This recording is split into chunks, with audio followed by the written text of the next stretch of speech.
Hello crafty friends and welcome to today's Mojo May video. As usual, we're going to make a card, but we're also going to be exploring another way to get our creative juices flowing. And that way is to create and use a library of techniques. So we created this back in December during Die Cut December, and this is a tag library. So what I do with this is, if I discover a new technique, come across a new technique, I will make a tag using that Tagnique.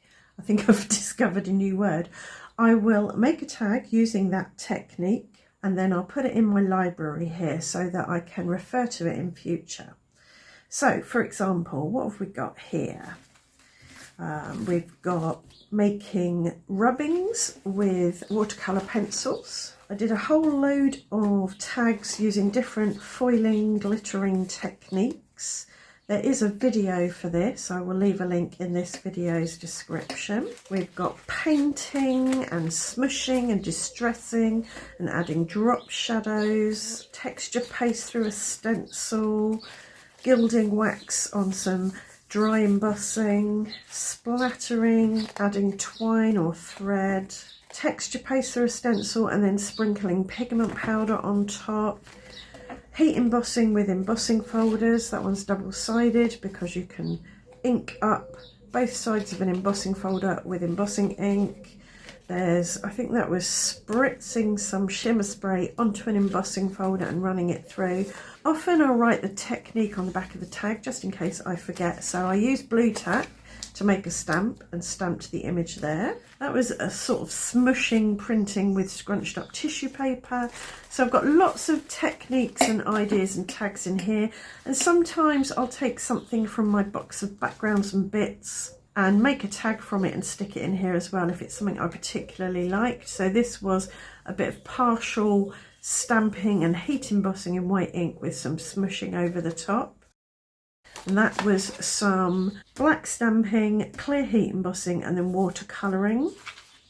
That was a bit of smushing with a stencil. So this is a great little resource for getting ideas of things you can do, techniques to try. You can just sort of flick through it and grab a tag at random and go, right, that was washi tape on masking paper, we will do that. So that's a great way to get ideas going and flowing.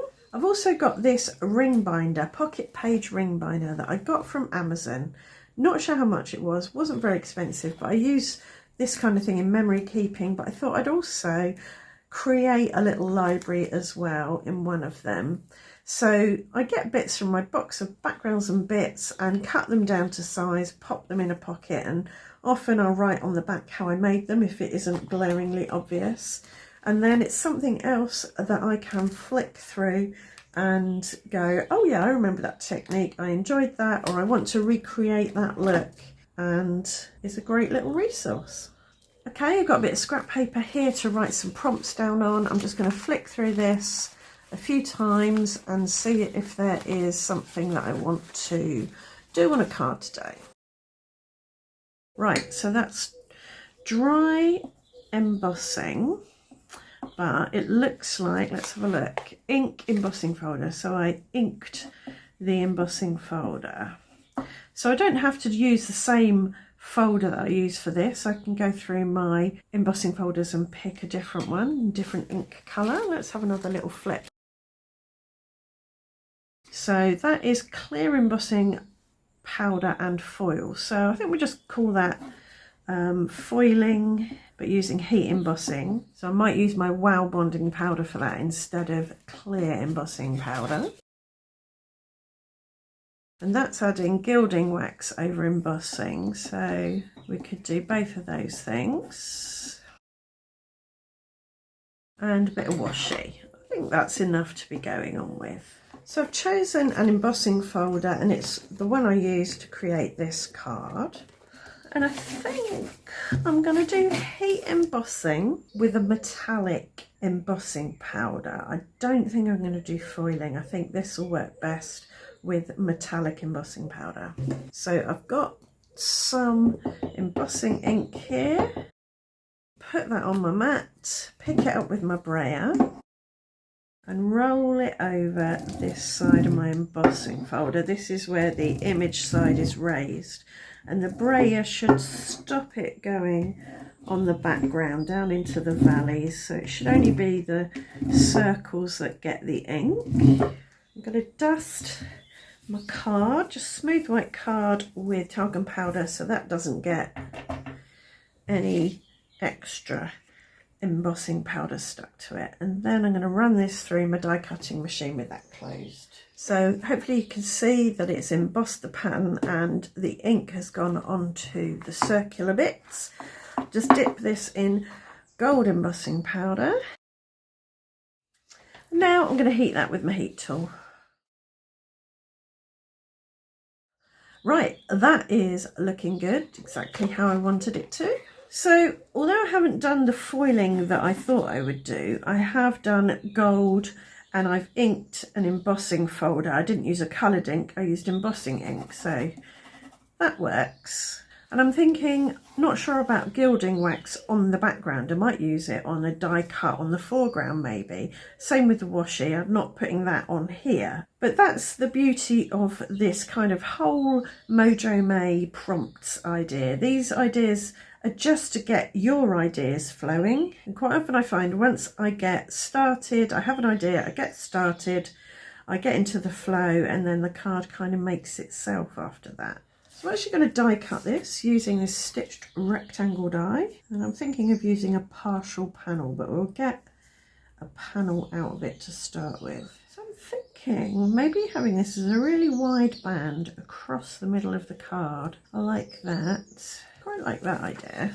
although I like the idea of having it kind of swinging in from the top or coming in from the bottom. Quite like that. I think I might do that. So how did we have that? That was there, that was right up into the corner, and that little corner was there, like that. And now I can trim off the overhanging bit. Yep, I like that. So I'm wondering about a ticket die cut. Come in from the side like that, with a little something on top and a sentiment. So that could go on there like that, but I want to give it some colour, I think. And I've got this fern die, which I think works quite nicely with the size of the ticket. So I've cut my fern. I'm going to leave it in here for now because it'll be easier to colour. And I think I'm going to go for this nice chunky all the best. Right, I think I might actually leave the ticket white. But I've got some DIY gilding wax. So we've got our gilding wax here. And I made this in one of my Pigment Powder 101 videos. And it's pigment powder, luscious powder to be precise, which has some mica in it, so it's nice and shiny, mixed with a beeswax, olive oil, furniture polish. So I can just get some on my finger and I can colour this die cut, and it should turn out a nice, subtle, shimmery teal colour. And I can get a bit of dry paper towel and just give it a little, whoops, a gentle buff, not too vigorous. Oh, so that could go on there like that. It's quite pale and subtle, but I don't mind that at all. I do want to give it a bit of, kind of a bit of dimension, so I'll pop it on this rubber embossing mat from my die cutting sandwich and just go down the middle of it with this embossing tool, just to kind of make it look less flat. Could do a second one over the top so it's got layers. I might do that actually. So slightly offset there just to give it a little bit more body. I've added some glue to the back of my ticket, and I've got my rule of thirds grid here just to help me get this ticket on the intersection there of these two grid lines. And I can use my T-square ruler just to help me get that straight. Now I can add a bit of glue to the back of my ferns, and I'll just do the spine, the stem, the bit that runs up the middle.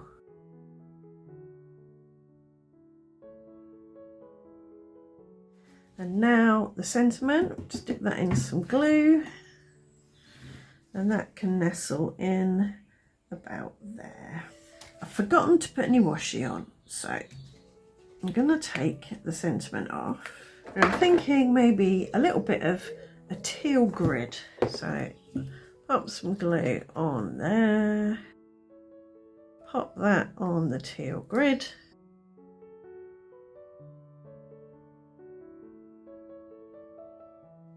Okay, I like that. I want to add a few little pale teal dots. So I'm going to colour this bit with the gilding wax and then run that through my die cutting machine. Right, I've got some little dots there. Just dip them in a tiny bit of high-tack glue and dot them around a bit. And I think the dots tie everything together. They take this light blue teal and spread it around and kind of gather all the different elements together. Wondering about tucking just a scrap of washi tape underneath here. Just lift this up a little bit, just to spread the washi around a bit. And to give my little dots a bit of dimension, I'm going to put some Nouveau Crystal glaze on top.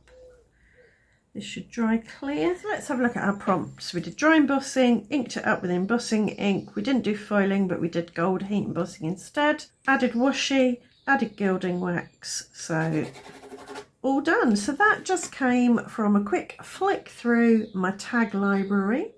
Do you have a tag library or something similar? Did you make one with me in Die Cut December? Do let me know in the comments. Also, please feel free to share your Mojo recovery ideas. The more ideas, the merrier. I hope you've enjoyed today's video and it's at least given you some ideas you can use on a card. If you have enjoyed it, please let me know in the comments. Like, subscribe, ring the notification bell, and I'll see you back here very soon for another Mojo May video. Thanks for watching. Bye for now.